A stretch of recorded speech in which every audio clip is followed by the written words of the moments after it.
So, ito naman ang aming dining area, guys. Pagpasok mo, naglagay ako ng ganito.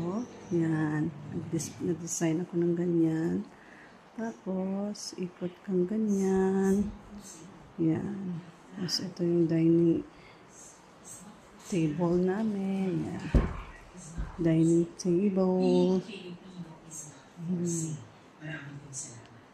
Thank you, Senator Dizon de Veras, Majority Leader.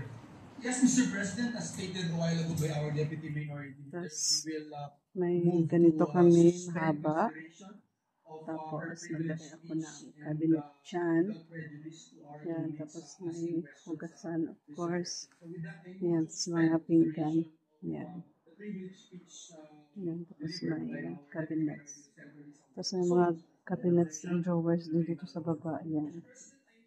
Tapos nilagyan ko ng carpet. Ilalim ng lamesa. Para hindi malamig sa paa. Tiles. Yan. I move, Mr. President, that we recognize the distinguished minority leader and the Senator Ping who delivered privilege